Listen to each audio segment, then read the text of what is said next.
और अखिल जी, एक चीज़ और बड़ी इंपॉर्टेंट, जैसे इन्होंने बोला कि भाई जो स्पिन डिपार्टमेंट है, अगर स्पिन वर्सेस स्पिन देखें दोनों टीमों में, तो वरुण चक्रवर्ती आपको लगता है अब तक उस तरीके का परफॉर्मेंस नहीं कर पाए, लेकिन इस बड़े और कड़े मैच में लगता है वरुण चक्रवर्ती वो ऐसा गेंद करेंगे जिससे कहीं ना कहीं परेशान होंगे एसआरएच के बैट्समैन? नहीं, मुझे नहीं लगता कि आप किस तरीके के परफॉर्मेंस की बात कर रहे हैं, क्योंकि वो यार लीडिंग विकेट टेकर्स की लिस्ट में है, नंबर 3 पे उनका नाम आ रहा है, 18 विकेट ले चुके हैं, और क्या चाहिए? मतलब जो बंदा लगातार इग्नोर किया जा रहा था, जिनको इनके परफॉर्मेंस पे लगातार सवाल उठ रहे थे, जबकि घरेलू क्रिकेट में डोमेस्टिक में भी मिला जुला परफॉर्मेंस था, लेकिन आईपीएल 2024 में वो केकेआर को नंबर 1 तक पहुंचाने में वरुण चक्रवर्ती का वाकई में एक बहुत बड़ा हाथ रहा है। हालांकि आप ये कह सकते हैं कि लगातार 4 या 5 विकेट नहीं लिए, कोई बड़ा परफॉर्मेंस नहीं आया, पंजा नहीं खोला या 4 विकेट होल नहीं लिया, लेकिन 2 विकेट 3 विकेट कंसिस्टेंटली ले रहे हैं, तो इसमें लगातार इस बात में कोई शक नहीं है कि वरुण चक्रवर्ती फॉर्म में है और केकेआर के लिए अच्छा कर रहे हैं। एसआरएच को परेशान होना पड़ेगा वरुण चक्रवर्ती से। और जैसे पांडे जी ने भी कहा कि 4 ओवर सुनील नरेन के जो 15 विकेट ले चुके हैं, उसके अलावा 4 ओवर चक्रवर्ती के जो 18 विकेट ले चुके हैं, यार एसआरएच कहाँ बच के रहेगी? बिल्कुल, लेकिन केकेआर का एक वीक लिंक भी है दोस्तों, वो भी हम आपको बताएंगे, लेकिन उससे पहले भाई पॉसिबल प्लेइंग 11 दोनों टीमों में क्या क्या हो सकती है उस पर नजर डालते हैं। भाई पहले बात करते हैं केकेआर की टीम की, क्योंकि केकेआर की टीम वो टीम है जिन्होंने सबसे पहले जगह बनाई थी, और केकेआर का राइट कॉम्बिनेशन उनके पास अगर आप देखो तो मैच फिनिशर भी हैं, रिंकू सिंह होंगे, रसल होंगे, सुनील नारायण होंगे। प्लेइंग 11 पॉसिबल आपको जल्द से दिखाने वाले हैं, कोशिश करते हैं, और उसमें ढूंढते भी हैं कुछ नाम ऐसे जो हो सकता है इस बार गुरबाज भी इस टीम का आपको देखने को मिल सकते हैं। गुरबाज और फिल शॉल्ट अगर आप देखें अखिल जी, कंपेयर करें, भाई गुरबाज पिछला सीजन अगर आप देखो तो मिला जुला रहा था, लेकिन इस सीजन में जैसे फील्ड शॉट खेले हैं, वो जो बेखौफ अंदाज में बैटिंग की है सुनील नारायण के साथ, इस बार क्या वो काम गुरबाज भी कर लेंगे? वैसे तो ये पॉसिबल प्लेइंग 11 है, इसमें दोस्तों अगर आप देखोगे तो मैच विनर ही मैच विनर नजर आएंगे। अय्यर कैप्टन इस टीम के, रिंकू सिंह है, रसल है, रमनदीप सिंह, ये जो मिडिल ऑर्डर आप कहिए ये स्ट्रॉन्ग मिडिल ऑर्डर है। लोअर मिडिल ऑर्डर में बैटिंग करने आते हैं रमनदीप सिंह, और इनमें काबिलियत है दोस्तों 10 में 32 बनाने की। अनुकुल रॉय होंगे, मिचेल स्टार्क सबसे महंगे खिलाड़ी 25 करोड़ के, इनसे बड़ी उम्मीदें रहेंगी। ये कुछ कॉम्बिनेशन अखिल जी, इसमें आपको लगता है कि जो इनकी सबसे बड़ी ताकत है वो ओपनर ही होंगे गुरबाज और सुनील नारायण? या बिल्कुल, हालांकि फिल शॉट की कमी जाहिर तौर पे खलेगी, लेकिन रहमान उल्लाह गुरबाज को आप अंडर एस्टिमेट नहीं कर सकते, क्योंकि अफगानी प्लेयर हैं और टी20 क्रिकेट बड़े अच्छे से खेलते हैं। 2023 में वो लीडिंग रन स्कोरर में से एक थे केकेआर के लिए। मिडिल ऑर्डर में मैं कहूंगा कि शायद नीतीश राणा को एज इंपैक्ट प्लेयर ये टीम शामिल कर सकती है अगर टारगेट का पीछा करते हैं तो। हालांकि हमने प्लेइंग 11 में नहीं रखा, संभावित प्लेइंग 11 में रमनदीप सिंह को मौका दिया, क्योंकि वो भी अच्छा परफॉर्मेंस करते हैं। जब नीतीश राणा इंजर्ड थे, रमनदीप सिंह ने मिडिल ऑर्डर में अच्छी पारियां खेली थी, कई सारी कैमियो नॉक भी खेली थी, तो ये हो सकता है कि एक शायद पॉसिबल बदलाव देखने को मिले, लेकिन ओपनिंग को लेकर मुझे इतना कोई डर नहीं है। एसआरएच की प्लेइंग 11 भी आपके सामने है। Travis Head, Nitish Rana, Heinrich Klaasen wicket keeper, Abdul Samad, Shahbaz Ahmed, Sanvir Singh, Pat Cummins captain होंगे, भुवनेश्वर कुमार, जयदेव उनाडकट और विजयकांत और टी नटराजन इस टीम के लिए लगातार अच्छा परफॉर्मेंस करते आ रहे हैं। 16 विकेट ले चुके हैं, पिछले मैच में पंजाब के खिलाफ भी किफायती गेंदबाजी की थी। हालांकि इस टीम में जैसे पांडे जी ने भी कहा कि स्पिनर नहीं है, मोनो स्पिनर की कमी इस टीम में जाहिर तौर पे खलेगी। अहमदाबाद में मैच होने वाला है और हमको पता है कि अहमदाबाद में स्पिन गेंदबाजों का बोलबाला देखने को मिलता है। और वैसे दोस्तों इम्पैक्ट की लिस्ट भी आती है, अब इम्पैक्ट में अभिषेक शर्मा भी हो सकते हैं, मयंक मार्कंडे भी हो सकते हैं, इसीलिए हमने उनको इम्पैक्ट में बिल्कुल इसीलिए। कुछ लोग सवाल पूछना चाहते होंगे आपसे कि यार अभिषेक का नाम क्यों नहीं है दोस्तों, वो इसलिए नहीं है क्योंकि वो एज ए इम्पैक्ट खेलते और इम्पैक्ट ही डालते हैं इस टीम में। लेकिन हम बात करते हैं भाई जो मिडिल ऑर्डर है, एक तरफ हेनरिच क्लासन होंगे जो उनकी क्लास दिखेगी, लेकिन दूसरी तरफ रसल होंगे। अगर देखा जाए पांडे, इसमें कौन स्ट्रॉन्ग लगता है आपको, कौन ज्यादा छक्के लगाएगा? अगर ये सवाल आपसे भी दोस्तों, आप भी कमेंट बॉक्स में अपनी राय दे सकते हैं। क्या लगता है कौन छक्के ज्यादा लगाएगा, क्लासन या रसल? मुझे लग रहा है दोनों ही टक्कर के हैं, बिल्कुल दोनों, आंद्रे रसल और हेनरिक क्लासन दोनों ही टक्कर के हैं। हेनरिक क्लासन छक्के लगाने के लिए जाने जाते हैं, बड़ा ही जोरदार तरीके से शॉट्स मारते हैं। वहीं रसल की बात करें तो रसल भी छक्के लगाने के लिए जाने जाते हैं, लंबे शॉट्स मारते हैं। मुझे लग रहा है इन दोनों का अगर कॉन्टेस्ट हुआ तो रसल कहीं ना कहीं बाजी मार जाएंगे। रसल बाजी मार जाएंगे, लेकिन वो जो पैट कमिंस अखिल जी, वो शोर कम करवाते हैं, कई बार हमने देखा है मैदान में शोर बंद करवा देते हैं।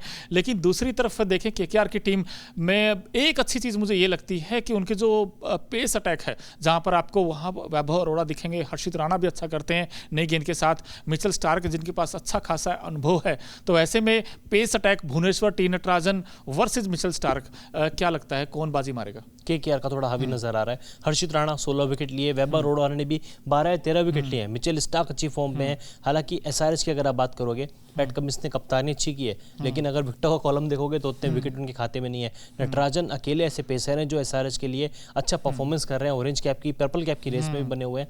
भुवनेश्वर ने आखिरी के 2-3 मैचों में अच्छा परफॉर्मेंस किया है, लेकिन फॉर्म उनकी मुझे उतना भरोसा भुवनेश्वर कुमार पे करंट टाइम पे नहीं है। और ये टीम मैं अभी तक समझ नहीं आ रहा हूँ कि उमरान मलिक को क्यों नहीं खिला रहे हो यार। जयदेव उनादकट को अगर आप खिलाना ही है तो उससे बेहतर आप उमरान मलिक को लेके जाइए, क्योंकि रन तो बहुत पिटवा रहे हैं उनादकट। हालांकि पिछले एक दो मैचेस में विकेट्स लिए हैं लेकिन काफ़ी किफ़ायती साबित नहीं हुए, बहुत एक्सपेंसिव साबित हुए। इससे बढ़िया यही रहेगा कि उनादकट को बाहर बैठाओ, उमरान मलिक को एक ट्राई तो करके देखो, आप आजमा के देखो, क्या पता आपको रिजल्ट मिले।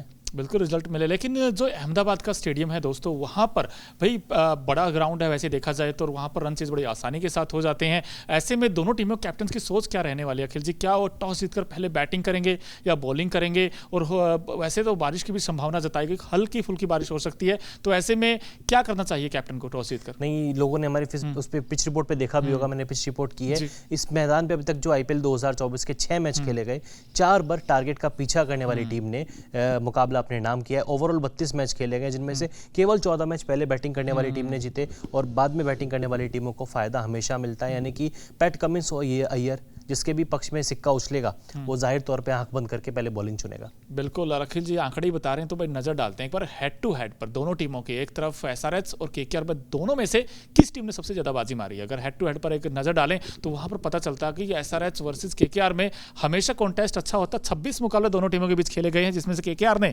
17 मैच जीते हैं और SRH ने 9 मुकाबले जीते, यानी KKR बहुत आगे इस मुकाबले में। तो यहाँ पर देखें हेड टू हेड में, अब क्या लगता है अखिल जी आंकड़े देखकर, क्या आंकड़ों के साथ जाएंगे या फिर दिल के साथ जाएंगे? आपका दिल किसके साथ है? यार मेरा दिल तो KKR के साथ जा रहा है। पता नहीं क्योंकि ने क्रिकेट इतना अच्छा खेला है ना। SRH में फिर भी स्टार्टिंग में हम मान ही नहीं रहे थे कि टीम प्लेऑफ में जाएगी, लेकिन पैट कमिंस ने जिस तरीके से टीम की कप्तानी की यार, वो वाकई में हिट्स ऑफ है। लेकिन KKR, मुझे लगता है कि ये टीम फाइनल खेलना डिजर्व करती है। आपको क्या लगता है पंडित जी? बिल्कुल, देखिए मुझे भी लगता है डेफिनेटली KKR फाइनल खेलना डिजर्व करती है, नो डाउट। जब से पैट कमिंस कप्तान बने हैं, एडन मार्करम थे उससे पहले, फिर मयंक अग्रवाल ने भी कप्तानी करी है SRH की, बट पैट कमिंस ने जितने बोल्ड कॉल्स लिए, मयंक अग्रवाल अब कप्तान को बैठा दे रहे हैं, ठीक है, बहुत ज्यादा बोल्ड कॉल्स उन्होंने लिए। आई थिंक वो बहुत बड़ी चीज है एज अ कैप्टन। तो मुझे लग रहा है ठीक है, अच्छी दशा उन्होंने दी है SRH को, बट KKR बाजी मार जाएगी। और एक चीज ये भी रही है कि SRH की टीम में अगर आप देखो, कोई बड़ा नाम इंडियन का है ही नहीं। अनकैप्ड प्लेयर है अभिषेक शर्मा, अनकैप्ड। लेकिन जो भी कैप्ड प्लेयर थे, मयंक अग्रवाल हो गए, बाहर बैठे हैं राहुल त्रिपाठी, जिनको हम पिछले 3-4 सीजन से देखते आ रहे हैं कि एक आध मैच में तक अच्छा कर ही देते हैं। हालांकि वो 30-32 की पारियां उनकी लगातार देखने को मिलती हैं, लेकिन उनको भी बाहर बैठाया। वॉशिंगटन सुंदर बाहर बैठे, उमरान मलिक बाहर बैठे, उसके बाद ये टीम ने रिजल्ट ला के दिए, दूसरे नंबर पर फिनिश किया पॉइंट्स टेबल में। इवन मार्करम को भी बाहर बैठाया, मार्करम को भी बाहर बैठाया। मार्को येंसन पिछले सीजन ऑलमोस्ट हर एक मैच खेले थे, उनको बाहर बैठा दिया। और देख लीजिए विदेशी प्लेयर ट्रेविस हेड हो गए या फिर हेनरिच क्लासन हो गए, मार्करम ने बीच में अच्छी पारियां खेली। पैट कमिंस की कप्तानी, यार बोल्ड डिसीजन लिए, तारीफ बनती होनी चाहिए उनकी। बिल्कुल, लेकिन दोस्तों दोनों टीमें बड़ी जबरदस्त टीम है, टक्कर बड़े जबरदस्त होगी दोनों टीमों के बीच। और वैसे देखा जाए ना, दोनों टीमें रोमांचक खेल हो सकता है, और अगर अच्छा खेली तो ट्रॉफी से मेल भी हो सकता है। और अभिषेक और ट्रेविस हेड की बैटिंग देखकर कमज़ोर दिलों वालों का हार्ट फेल भी हो सकता है, मुझे ऐसा लगता है। क्योंकि जैसी वो बैटिंग करते हैं भाई, 6 ओवर में 125 बना देते हैं, 3 बार 250 प्लस बना देते हैं। तो इस मैदान पर क्या लगता है, हाई स्कोरिंग गेम देखने को मिलेगा या फिर 170-180 इनफ होगा? नहीं, एवरेज स्कोर तो इस विकेट का 171 से 180 के करीब का है, यानी कि इतना ही स्कोर देखने को मिलेगा। लेकिन वही जैसा मैंने पहले भी कहा कि टारगेट का पीछा करने वाली टीम को सफलता मिलती है, तो जो भी कैप्टन टॉस जीतेगा पहले बॉलिंग करना चाहेगा, बाद में बैटिंग करना थोड़ा फायदेमंद रहेगा। अच्छा, रिंकू सिंह, अब ये ऐसा खिलाड़ी है दोस्तों, उनको जितने मौके मिले हैं और कुछ मैचों में तो मिले भी नहीं है वैसे देखा जाए तो। अब रिंकू सिंह की क्या वो पारी एक ड्यू है पांडे जी? अगर देखा जाए तो अब तक उस तरीके का रिंकू सिंह की पारी आई नहीं है। क्या वो इस क्वालिफायर 1 के लिए बचा के रखी है या फाइनल के लिए बचा कर रखी है? देखिए, रिंकू सिंह को उतने ज्यादा मौके भी नहीं मिले, क्योंकि पिछले सीजन तक आंद्रे रसल परफॉर्म नहीं कर पाते थे, बोझ बन गए थे, इसलिए रिंकू सिंह को उनसे ऊपर भेजा जा रहा था। वहां पे उनका अच्छा टैलेंट निकल कर आया, वहां पे उन्होंने पारियां फिनिश भी करी है, एक तरफा मैचेस जिताए भी हैं, यश दयाल को छक्के चौके भी लगाए हैं। तो आई थिंक रिंकू सिंह का इस्तेमाल KKR अभी उतना कर नहीं पा रही है, वो KKR की भी गलती नहीं है। अगर आप एक फ्रेंचाइजी और आपके लिए आंद्रे रसल अच्छा कर रहे हैं, सुनील नारायण अच्छा कर रहे हैं, तो डेफिनेटली आप उनको रिंकू सिंह से ऊपर भेजेंगे। रिंकू सिंह को कुछ मौके मिले आंद्रे रसल से पहले, उन मौकों को वो भुना नहीं पाए। तो आई थिंक रिंकू सिंह अपनी पोजीशन पे नहीं खेल पा रहे, जिसका नुकसान रिंकू सिंह को खुद भुगतना पड़ रहा है। तो आई थिंक अगर रिंकू सिंह ऊपर आते हैं या फिर नीचे भी आते हैं तो उनको अच्छी बल्लेबाजी करनी पड़ेगी। बिल्कुल लेकिन एसआरएच की हम बात करते हैं भाई। एसआरएच के दो ऐसे गेंदबाज हैं, एक भुवनेश्वर कुमार, एक और टी नटराजन। टी नटराजन तो 17 विकेट्स ले चुके हैं और जिस तरीके की बैक ऑफ लेंथ वो गेंद करते हैं, चेंज ऑफ पेस करते हैं, फंसाते हैं बैट्समैनों को, यॉर्कर बड़े सटीक निशाने पर डालते हैं। ऐसे में जो प्रमुख गेंदबाज क्या वो एक्स फैक्टर साबित हो सकते हैं, क्योंकि बहुत सारे लोग अपनी टीमें ही बनाते हैं फैंटेसी की देखा जाए तो। अखिल जी, किन दो गेंदबाजों को आप प्रेफर करेंगे कि यार इनको तो आप खिला लीजिए अहमदाबाद में? टी नटराजन, एसआरएच से मैं चुनूंगा टी नटराजन को, और भुवनेश्वर कुमार ही है यार, क्योंकि और इस टीम के पास कोई विकल्प ही नहीं है और खिला भी नहीं रहे जो विकल्प है, उनको मौका नहीं मिल रहा है। तो भुवनेश्वर और टी नटराजन, और केकेआर से चुनूंगा सुनील नरेन को, हर्षित राणा। हर्षित राणा। अब आंकड़े दोस्तों ये भी आए हैं कि आंद्रे रसल ने अभिषेक शर्मा को 4 में से 2 बार आउट किया। अब अभिषेक को रोकना होगा, और अगर अभिषेक और ट्रेविस हेड को नहीं रोका तो फिर ये मैच चुटकियों में खत्म कर दें, क्योंकि 10 ओवर में उन्होंने 160 समथिंग बना दिए थे लखनऊ खिलाफ, 9.4 तो बिल्कुल 9.4 में। तो ऐसे में जो सबसे बड़ी ये कहते हैं ना जान है एसआरएच की, वो उनकी सलामी बल्लेबाज है। लेकिन ये भी सच्चाई है दोस्तों, जिस दिन वो नहीं चलते फिर शायद वो टीम में, हालांकि पिछले मैच में हमने देखा था जहां पर मिडिल ऑर्डर ने बड़ा अच्छा फायर किया था, लेकिन कभी कभी रन चेज में फंस भी जाती है। तो एसआरएच के आप सपोर्टर है मेरे ख्याल से, आपने एसआरएच को फेवर किया है, तो ऐसे में क्या लगता है दोनों टीमों को देखें तो एसआरएच के लिए क्या करना, बैटिंग करे तब फंसती है, बॉलिंग करे पहले, क्या करे? आई थिंक पहले हम देख रहे थे ये चीज कि एसआरएच चेज नहीं कर पाती, बट चेज करते हुए उन्होंने लखनऊ को उनके इतिहास की सबसे बड़ी हार थमा दी। तो अब एसआरएच को चेज भी कर पा रही है, डिफेंड भी कर पा रही है, बट फिर भी अगर एसआरएच टॉस जीतती है तो यहाँ पे पहले बैटिंग ले ले, उतना ज्यादा रिस्क ना ले, क्योंकि फिर भी चेज करते हुए फंस जाएंगे। और जब बड़ा मुकाबला होता है आप प्रेशर सिचुएशन में आ जाते हो, तो आई थिंक प्रेशर उतना सोक नहीं कर पाएगी, तो चेज ना करे और डिफेंड कर ले, टॉस जीतकर पहले बैटिंग कर ले। अच्छा, एक चीज और आप दोनों से पूछना चाहता हूं, क्योंकि मुझे जो इंप्रेस किया है मैं वो भी बताऊंगा, लेकिन दोनों कैप्टन अय्यर और पैट कमिंस, सबसे ज्यादा इंप्रेस किस खिलाड़ी ने किया आप दोनों में से? PAT Cummins. पैट कमिंस, मुझे तो पैट कमिंस ने किया है डेफिनेटली। देखिए पैट कमिंस, अगर बल्लेबाजी तो उनकी इतनी ज्यादा आती नहीं है, कप्तानी वो शानदार कर रहे हैं, बॉलिंग खराब भी नहीं कर रहे, मतलब बिल्कुल ही खराब नहीं कर रहे। ठीक है विकेट्स उनके खाते में नहीं आ रहे, बट खराब नहीं कर रहे। वहीं अगर केकेआर के कप्तान यानी श्रेयस अय्यर की बात करें तो कप्तानी पारी नहीं आ रही, छोटा सा कैमियो रोल खेल रहे हैं, एंकर पारी मतलब एंकर पारी निभा रहे हैं, 3-4 नंबर पे आते हैं, बड़े क्रूशल नंबर पर आते हैं वो, जहां पे पारी को एक बेस सेट करना पड़ता है पारी का, तो वो चीज़ नहीं कर पा रहे। तो as a captain, as a batter, दोनों तरीके से पैट कमिंस ने काफी इंप्रेस किया है। और वैसे भी केकेआर के कैप्टन डगआउट में बैठे रहते हैं, गौतम गंभीर, उस टीम का सबसे बड़ा कैप्टन तो गौतम गंभीर ही है। श्रेयस अय्यर मैदान पे आके वो बस रोल प्ले कर रहे हैं, क्योंकि डगआउट में बैठे बैठे गौतम गंभीर लगातार इंस्ट्रक्शन भी देते हैं, और जो सुनील नरेन को वापस ओपन कराना हो, रसेल का बैटिंग ऑर्डर चेंज करना हो, रिंकू को नीचे भेजना हो, ये सब कौन कर रहा है? कहीं ना कहीं दिमाग तो गौतम जीजी का है ना।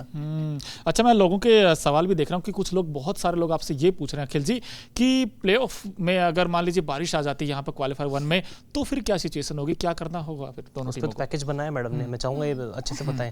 बिल्कुल, देखिए आप वो पैकेज जरूर देखिए कि प्लेऑफ में अगर बारिश आ गई है तो फिर आपको क्या करना, मतलब क्या रूल्स क्या कुछ कहते हैं, क्या रिजर्व डे है या नहीं है, तो आई थिंक पैकेज देख लीजिए, आपको सारी चीजें पता लग डिस्क्रिप्शन में आपको उसका लिंक भी मिल जाएगा। बिल्कुल, इसी यूट्यूब चैनल पर लिंक मिलेगा, लेकिन उसके लिए आपको सब्सक्राइब भी करना, चैनल को घंटी भी बजानी है, सारी नोटिफिकेशन आपको इसी चैनल पर मिलेगी। लेकिन मैं आपसे ये पूछना चाहता हूं कि यहाँ पर एक टीम तो फाइनल हो जाएगी भाई, जो टीम जीतेगी ये मुकाबला वो तो सीधे फाइनल में एंट्री मार लेगी, लेकिन जो हारेगी फिर उनको बाकी टीमों से लड़ना पड़ेगा। तो ऐसे में अगर आपसे पूछा जाए भाई फाइनल किन दो टीमों के बीच होगा, वैसे दोस्त आप भी कमेंट कर सकते हैं, जो मुझे लगता है पहले मैं ही बता देता हूँ यार, क्योंकि हमेशा मैं, अखिल जी हमेशा कहते हैं आप तो पूछते रहते हो दोस्त, आप तो कभी नहीं बताते, तो मैं बता देता हूँ। मुझे ऐसा लगता है भाई केकेआर नहीं, एसआरएच वर्सेस आरसीबी, मुझे ऐसा लगता है 2 टीमें। आप बताइए अब। आरआर वर्सेस आरसीबी, वो आरसीबी तो खैर तो एलिमिनेटर होने वाला है। उस मैच की टेंशन बहुत है मेरे को, क्योंकि यार मेरी टीम है आरआर, मुझे लगता है आरआर और एसआरएच। आरआर एसआरएच, देखिए मुझे लगता है कि केकेआर और एसआरएच। केकेआर, अच्छा दोबारा आवाज, एक सेकंड, केकेआर और आरआर। नहीं, एसआरएच भी हो सकती है, एसआरएच नहीं, मैं कुछ सोच रही थी, केकेआर और आरआर, केकेआर और आरआर। देखिए यार, पहला जब ये अभी हुआ था ना 2 दिन पहले, बारिश आ गई, अब फिर से इनका आमना सामना होगा। लेकिन अच्छी बात क्या दोस्तों कि फाइनल के लिए रिजर्व डे, अब फाइनल के रिजर्व डे था तो दोनों टीमों के पास मौका है। यार इस मुकाबले को लेकर बड़ी दिलचस्पी ये भी है दोस्तों, क्योंकि यहाँ पर अगर देखा जाए तो भाई हमने बात की है, पिच रिपोर्ट की बात की यहाँ पर अखिल जी ने की है, आप इस चैनल पर जाकर देख सकते हैं। प्लेइंग 11 आपको दिखाई दोस्तों, हेड टू हेड भी दिखाए।